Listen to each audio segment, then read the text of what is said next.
the universe is conscious. And how it's conscious is through vibrations, okay? So the universe is energetic, and it vibrates. And so vibrations are information, right? So that's consciousness. Second principle is as above, so below, which is to say that the universe is fractal. In each aspect of the universe is the entire universe. So in ourselves is the universe itself. Okay, so as above, so below, as above. Okay, so second idea. The third idea is the idea of rhythm, the law of rhythm, which is to say is that there is a pattern to these vibrations. There's a pattern to the movement of the universe, to the movement of the stars.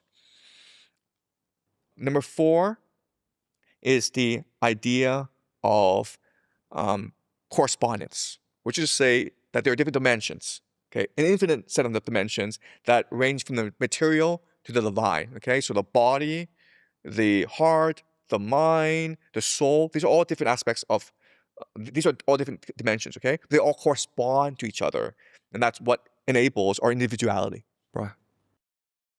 Then you have the law of cause and effect, where if we assume that the universe is conscious, it's fractal,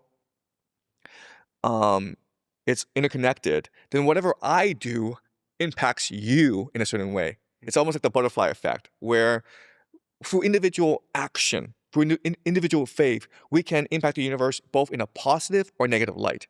But our actions do have consequences.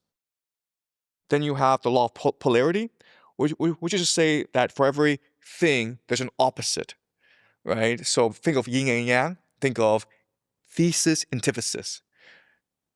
Whatever there is creates something that is opposite, okay? Then you have the law of generation, which is to say that when these opposites combine together, you create a new force, okay? So think of thesis, antithesis, synthesis, okay? And that's how the world, the universe functions. It's constantly seeking creation. It's constantly seeking generation by unifying opposing forces. And so I think that this is how the universe works.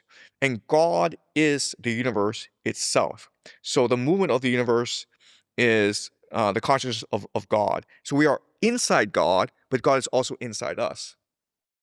And so once we recognize this aspect of ourselves, that we can exist in multiple dimensions, that we are both an individual as well as part of a greater collective, then I think that leads to certain actions in the world, okay? What I believe is our time in this world is short and it's precious. And we are eternal, but we have to make the most of our time here. And the Greeks have a word for this, eudaimonia, which is flourishing. So every day we should be asking ourselves, not how much money do we have, not what have I achieved, but am I flourishing as a person? Meaning, am I being my most creative self? Am I learning? Am I growing? Am I loving? And I feel as though love is the unifying force of the universe, in that when we love someone unconditionally, we open our souls to the collective conscious. And this is what drives our imagination. And then this imagination allows us to be creative and make the world a more creative place. Because again, what happens in our mind, we're just a fractal. What happens in our mind is reflected throughout the universe. So if we are creative, the universe becomes creative itself.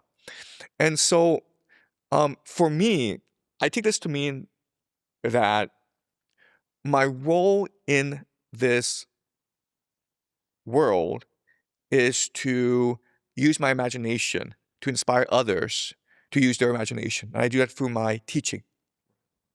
But that's how I conceptualize my role, given my understanding of the universe.